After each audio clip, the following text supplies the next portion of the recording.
So who agrees here that the game is changing in healthcare? Just a few of you? I would hope to see all of your hands raised. So my husband's a hospital administrator, and I can guarantee you that between he and all of our friends and watching everything that's happening with them, as well as everything you hear in the news about all the mergers and the closings of either service lines or hospitals, I guarantee you that the game is changing. And so what it's been in the past is we've seen different silos of specialists, physicians, whether radiologists, orthopedics, primary care. So we were talking about how the game is changing. So how many of you here have known hospital executives or physicians that play golf? Well, what we're asking them to do now is play basketball. And the reason why we like the analogy of basketball, if you look at the Golden State Warriors and why they're so successful, they're successful because of the rate of passes that they make in games, because of the teamwork they have between the team players, the trust and the movement that they have on their offensive plays. And that's exactly where healthcare is going today. So who is Medigram? You know, we are a team that's got deep expertise in every area of the healthcare system, and we've been attacking this problem since 2012. Now, when you read this article in Fast Company, you'll learn that the lean startup model doesn't work in healthcare, and why, which is something that we learned the hard way coming out of Y Combinator. We brought an MVP to the market. We basically got knocked on our butts with that, and we took it to 50 clinics, a bunch of CIOs and CEOs that we know, and they told us all the things that they needed to have before they would actually buy the solution. At the same time, we had a peer-reviewed, published research conducted in the Journal of Hospital Medicine. And what we found from there is that physicians actually can't use their phones. So it's not whether one application works or another, it's getting anything to use on their phone. So the CTO at the Tier 1 academic medical center did a $17 million network refresh, but we still didn't solve the problem. So what we decided was to take a software-centric approach, and that's when we rebuilt the platform, put a new team around it, put all the process around it, and now we're ready to go to market. So my biggest accomplishment was hiring away the CTO from Stanford. When we brought him the second generation solution, he was super excited. And we have an amazing team of experts in legal, business, physician executives, and tech executives. So why now?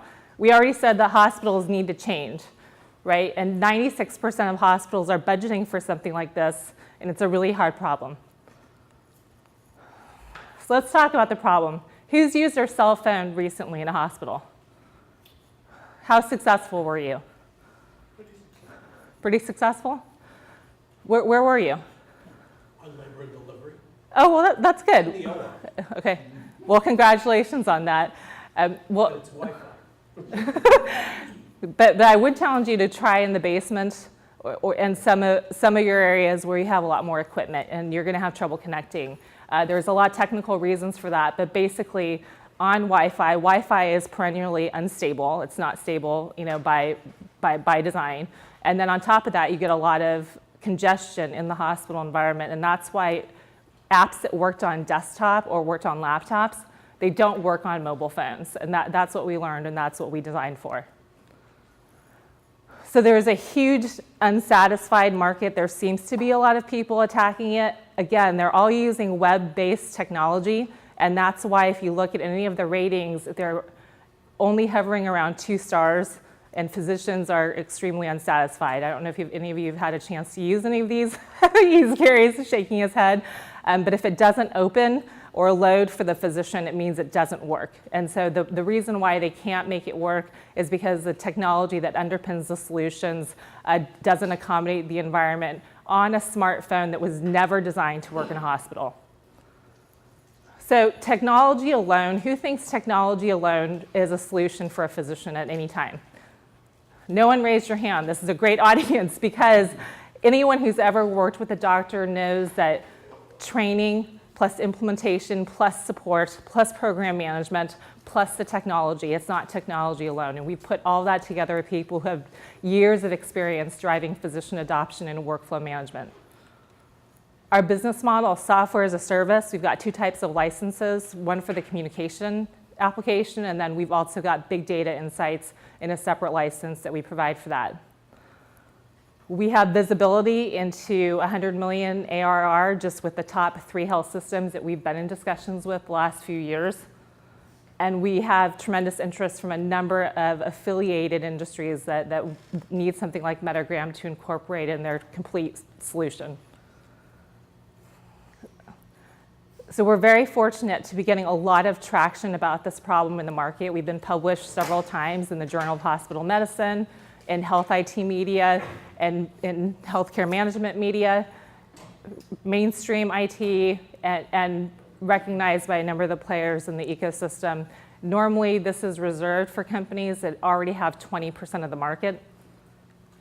So what we're doing now, like I said, is I encourage you to read the Fast Company article featuring Arlen's quote, which is the president of your, I guess, worldwide organization.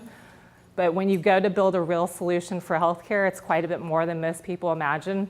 We're ready now to scale engineering. We have all the people on deck ready to go to drive implementation that have done numerous implementations for physicians, and also make sure we have that 24/7 at the elbow support. And I was delighted to be here this evening. And at this time, I'd love to take questions for you. We're looking for partners, and Gary has a question. So I'm just curious, because as a user, I have quite a bit of experience with this, and it's not positive in any way, shape, or form in terms of the solutions that exist. And frankly, the most reliable system that exists are the pagers.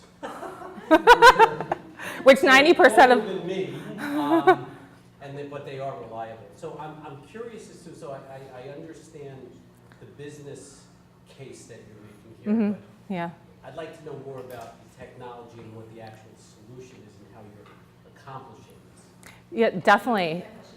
Oh, yeah, thanks. So Gary was asking, he wants to know about the technology that underpins the solution, given the fact that he's tried a number of HIPAA-compliant solutions that haven't worked, and wants to know if he can ever be liberated of his pager as somebody who's in the medical field. And just to give you a quick overview of our technology, is that it's based on 2 aspects. You have the programming language that supports what you would consider like a telecom infrastructure on the back end, and you want to optimize for something called concurrency, and that's something that we can talk about offline. It's a bit too much probably for this audience right now. But then on the front end, it's also how the client talks to the back end, including how you handle offline information. So our ideal scenario, so my husband is a stroke neurologist and a hospital administrator, and he's my muse in this whole thing, right? And his phone actually doesn't work in any of his hospitals. He's in a challenging zip code environment. And so my proudest day was that because his phone doesn't work, nothing can open, he can't get online, but he can still open Medigram. And the reason why that is because it's optimized to work on just only a percentage of the downloaded data, because most apps that are provided to physicians are still web apps, so they're still based on web-based back-end technology, and those are bandwidth hogs. And so if you don't have all the bandwidth, it's not going to open. It just spins or doesn't open. And so what we've designed is for someone like my husband to be able to go into the application, securely, record anything that's on his mind. Because if you have a relative in the hospital and you have a doctor treating that relative, you would want the doctor to record instantly exactly their observations right there, because he's extremely busy. And if he's going on to do his next task because he couldn't open the application, that's really not a good situation for him or the care team, obviously the patient and the family, right? And so does that answer your question? It's both the back end as well as how the application handles the back end. Yes, but I'm going to take it one step and make it more basic. Is it Wi-Fi based? Wi-Fi cloud based? So we run our own full stack infrastructure. And so I think what you're asking is most physicians and most health systems have to be on Wi-Fi because of their security policy. And so what I tried to explain in my presentation is that Wi-Fi is by nature unstable. And it's something that most developers don't think about because we're coding and submitting, from our laptops and desktop, right? Unless you have the pain yourself or you're married to the problem, it's hard to understand that the doctor with the computing device, which is completely different from a computer or completely different from a laptop, trying to understand why that consumer grade, pocket-sized computing device was never intended to interact with unstable Wi-Fi networks in any reliable way.